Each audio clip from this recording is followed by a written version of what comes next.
my name is Lindsay Gillespie and I work for the Public Services Department of the Public Record Office. And the main focus of my job is sort of communications and community engagement.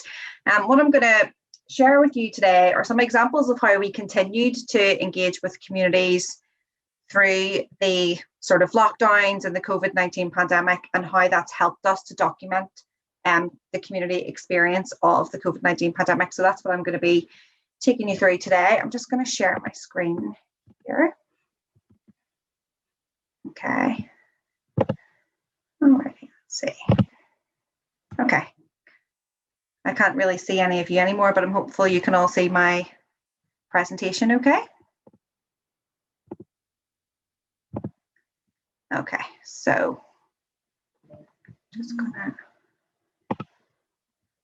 Stephen has just sent me a message to say that his signal's dropped, but that's okay. We'll just carry on without him for now.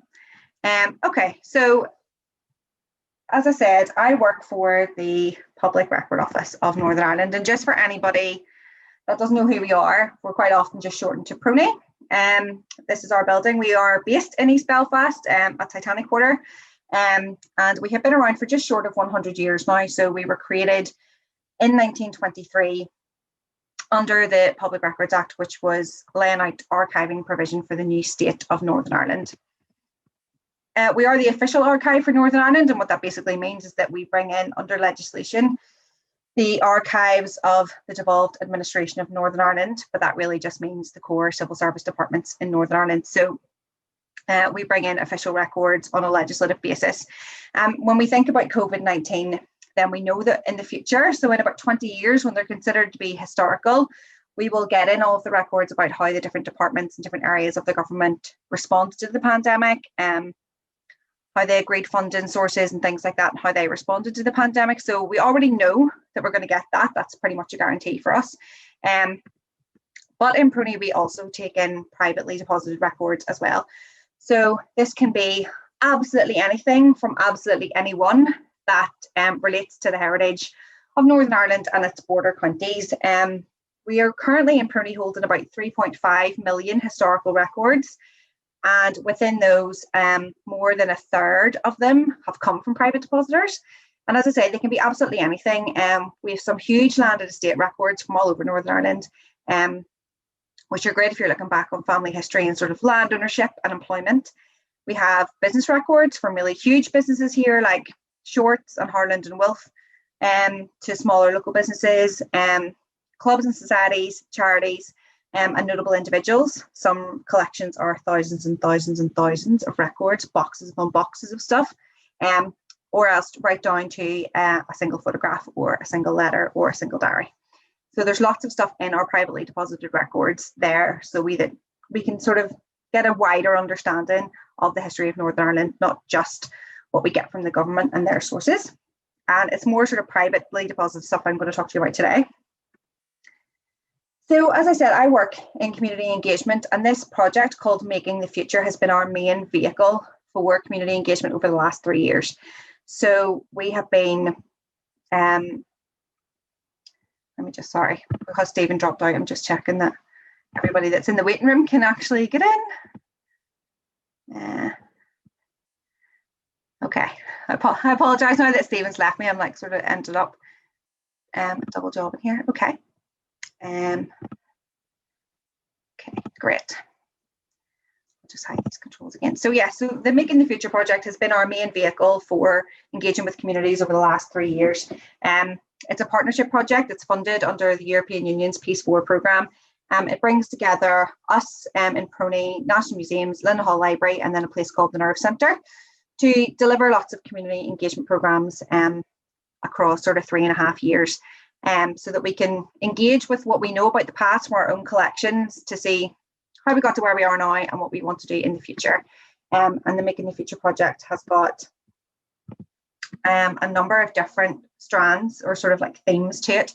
And we've worked around a lot of them in PRONI, but the main ones that we are focusing on are Women in the Archives, 100 Shared Stories, and the Oral Archive. So before COVID hit, with the Making the Future project, PRONI had been delivering sort of face-to-face, in-person engagement programs for about 2 years, maybe 2.5 years. And we would engage with people for at least 26 hours face-to-face. We would bring them into PRONI. We would go out to their community centres, to wherever they were, and do lots of different things with them. We've made films, we've made trail maps, buried time capsules, and we were doing lots of different things with communities, out and about all the time, in person, engaging with the past, with the present, and sort of thinking about the future.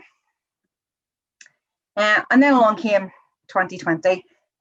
PRONI shut to the public on the 18th of March 2020, and then it shut to staff on the 23rd of March 2020, when the stay home directive was announced. So we all got sent home, and it left me and my colleague Laura, who does all this engagement with me, it left us sort of thinking, sorry, I'm just checking again that there's nobody in the waiting room before.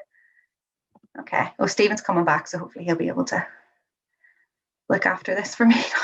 I apologise, everyone, that this is we're sort of all over the place here. I'm gonna find Stephen again, make him a co-host, and then he can help me out. Okay, so back to ordinary people, extraordinary times. So yes, 2020 hit, and myself and my colleague Laura were sitting thinking, well, what are we going to do now? Because our whole job was around gathering with people, meeting with people, doing things in person. And all of a sudden we were at home, and everybody else was at home, and there was going to be no option for us to do anything for the next few, well, at the time we thought just for the next few weeks, maybe a couple of months. So once we started sort of thinking about what we were going to do and how we were going to be able to work through the pandemic, very quickly we became aware that we were essentially now living through one of those sort of huge, historically significant events that we had been exploring with the groups before. We'd been looking at First and Second World War, we'd looked at Spanish flu, suffrage, the Troubles, everything. These sort of like extraordinary times in history and how people made it through, and then here we were living through one, which we hadn't seen coming when we started the project. And what we really wanted to do was design something that could help people stay connected, continue to engage with one another and engage with us, but that might also help us to document the time that we were living through for researchers of the future, so the people who are us in 100 years' time, so that we could leave something behind and they would know exactly how we got through it. So we built and designed Ordinary People, Extraordinary Times, which was our first online engagement program. It lasted for 3 months because we ran it 3 times over because it was so popular. And we designed it to encourage online and offline conversations between families, friends, neighbours and new groups during the COVID-19 lockdown, and also so that we could document how we were getting through it. And we did this in kind of like a mashup of online activity and offline activity. We asked people to sort of sign up in groups, so maybe like one person that would represent a family or a group of friends or a group of neighbours who would sign up to join us online. And then we sent out paper packs to everyone as well. So we sent out a sort of an envelope that had a notebook in it that could become a diary or a scrapbook, that had paper and envelopes and stamps, because we wanted to encourage people to write letters. Particularly, we were thinking about that we were moving on to online engagement, which was great for a lot of people. But we were well aware that some people were just not going to be able to engage online in the same way because they didn't have the same online skills. So we put in sort of traditional things like that, letters, so that they could write letters to maybe neighbours who weren't able to get online or family members who weren't able to get online, and continue conversations that way by going really old school and sending letters to one another. And also because then we can really hold on to those letters as a document of the time. We've all been on Zoom so much over the last 1.5 years, which is wonderful. We're recording today's session, but I'm sure if you are having a Zoom quiz with your family or just having a little catch up, you're not recording it and keeping it for posterity. So it was kind of important that we got people to keep diaries, scrapbooks, write letters to one another, so that we had something tangible to hold on to that would explain how people had been getting through the time. So we had about over 50 participants take part with us over the 3 months. And and they shared over 800 items with us during that time. So I'm going to just sort of click into the website here and show you a little bit what it looks like. Everything that we did with this group is on a website, and it's just down here. It's called Ordinary Extraordinary 2020. And again, I'm just going to check via because I can see a couple of you thumbs up. Can everybody see a website now called Ordinary People Extraordinary? That's good. Just checking that it's not just me that can see it. So this is our online exhibition. Anybody can look at it. Feel free to go in, poke around, take a look at it. It's sort of divided down into the kind of tasks that we set the groups and the things that we sent them out. So one of the first things that we did with everyone was have a little chat about things that you hold on to in your house and why. We all keep different things for different reasons. Different things get passed down through families and become heirlooms, and other things get chucked out. And we really wanted to have a chat about why. Why do you keep certain things and not other things? And everybody shared some of their own kind of family archives with us in the first week of the programme. So you can see a few examples of them here, but one, because this is the East Side Arts Festival and we're talking about East Belfast, this one down here, this is one of our participants called Anna. And what she had done with her aunt was find a lot out about their family history, and most of her family were from East Belfast.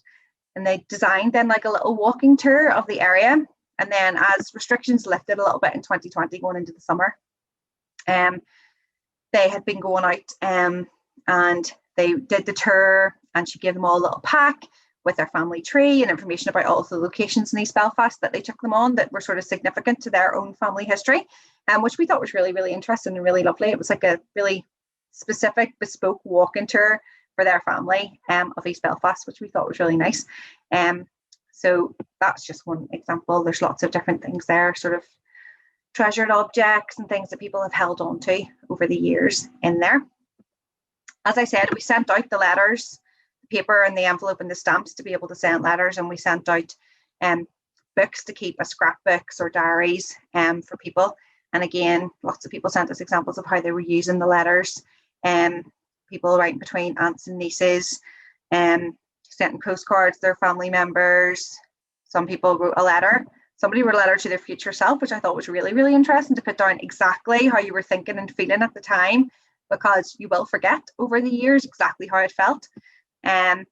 People turning their scrapbooks into photo diaries and things like that. Letter to an unborn grandchild that was going to be born during the pandemic. So again, lots and lots of different examples that people shared with us as to what they were doing and how they were thinking and feeling during the pandemic. And again, then we got even more sort of lockdown stories from people just telling us individually, sending us in photographs and things like that of their family or themselves or their friends during the lockdown, doing lots of different things. There's the Thursday night Clap for Cares, which was a really big thing at the start of the pandemic. And then, we nearly forget that even happened now. All the empty shelves at the start when people were panic buying, home haircuts, visiting people through the window, all of these things that became really representative of the pandemic across the world. But these are all really lovely, specific, local examples for all of us. Just for a bit of crack and to encourage people to talk to one another, we asked people to do life story playlists as well, which was just to pick songs that were significant to them and have a discussion amongst their families as to why, and then come online and share them with all of us as well so we could talk about it. Because again, we were all stuck at home, people were cooking and baking more. We got people to share their favourite recipes with us and send us pictures of them doing it. And then again, because we're PRONI, we wanted to have a think about family history. And we always say in PRONI, if you're thinking about doing your family history, the first thing you should do is go and ask your other relatives how much they know about your family history. So the oldest relative you have, go to them and see what they know about the relatives that came before them. The best place to start is asking your own family, if you can. So we sent everybody out a little family tree and asked them to go ahead, talk to each other, see how much they could fill in. I took them through how you could do some research still online through PRONI while we were closed. And everybody sort of got a chance to start off their family trees a little bit. And then people shared what they were able to find with us. So again, the whole thing was very much about encouraging conversation between families, friends, just making sure that people were keeping in contact with each other, that people weren't becoming too isolated, but also that they were going to be able to help us to document the time from their own perspective and in their own words. And just again, with the thumbs up, are we looking at my presentation again now, or still the website? Thumbs up for the presentation if it's the presentation that you can see now. Yeah, perfect. Okay, great. This is, I've nearly forgotten about how to do Zoom because I have been back in person for the last few weeks. Now I've forgotten how this works. Okay, so these are just a few sort of more specific East Belfast examples that we got from people as well during Ordinary People, Extraordinary Times. One of our participants was living in the apartments opposite PRONI actually, and sent us in a lot of pictures. And I was like, oh, keep an eye on the place for us while we can't go in. But he was taking pictures from his window of the Harland Wolf cranes. The NHS flag that you can see there, somebody submitted that to us, and that was for, you know, flag season supporting the NHS. And then the other one is actually an old heirloom that one of our participants had held on to, covered in George Best stickers from years ago. So there's just a few examples of the kind of things people were sharing with us and the kind of things that are in our archives now about the time. So we had got a little bit of feedback from people just because this was the first thing that PRONI was doing online, and we wanted to see how well it had gone, whether people had liked it, and what we could do better. And a lot of the feedback that we got was kind of about that feeling of coming together. The worst part about the lockdowns obviously was isolation and not being able to see people or talk to people. So us bringing people together online to share their experiences of what was, for a lot of people, a really difficult time, did seem to help a lot of people get through it and feel a little bit more positive about something that was quite negative. And you can see that there on some of the feedback on the presentation. And it also allowed people who might not otherwise have been able to engage with us at PRONI because of our location compared to where they lived, to engage with us online. So there has been a lot of positives come out of online engagement, as much as Laura and I have been dying to get back to being in a room with people and face-to-face with people. We've been really pleased with what we've been able to do online and how much further our reach has been able to go while we've been working online. So out of this, then, this first programme that we did with Ordinary People, Extraordinary Times, in general in PRONI, we could see that it was going to be really important for us to find a way to document the community experience of this time. And we'd started to collect bits and pieces through that engagement programme, but we wanted to launch something on a bigger scale. So we developed and launched the Stay Home Memories project in June 2021. So the project really aimed to capture life and experiences during the pandemic in 3 ways. I'm going to play this little video. Again, I apologise, I took this video during lockdown. It's a screen recording from my phone. The project is shut now, so I can't show you it like live on the website. So I'll just show you this little video, but this is where the project sat on our website. But we were looking to do sort of 3 different things to capture people's experiences and thoughts and feelings of the pandemic. The first thing that we developed when we had used it in Ordinary People, Extraordinary Times, was a thing that we were calling the Stay Home Census, or the Lockdown Census. And I think in this little video, we'll see the census form actually come up. So we based it on a sort of traditional, I don't know how many of you might have seen in 1901 or 1911 census form, sort of based it very much on that, you know, just where do you live, just give us the town, we don't need your full address. But who's all living in the house, how they're related to each other, what age they are, you know, where they were born, where they're from. But then some really lockdown specific questions. So did you lock down in your usual residence, or did you have to lock down somewhere else? Did you have to move house and lock down in a different place to look after someone or be with other people? What was your occupation status during the pandemic? So again, were you a key worker? Were you working from home? Were you furloughed? All of those different options that people had. Or for younger people, what was their sort of education? What were they doing? School online, university online, things like that. We also then asked people to nominate websites to our web archive.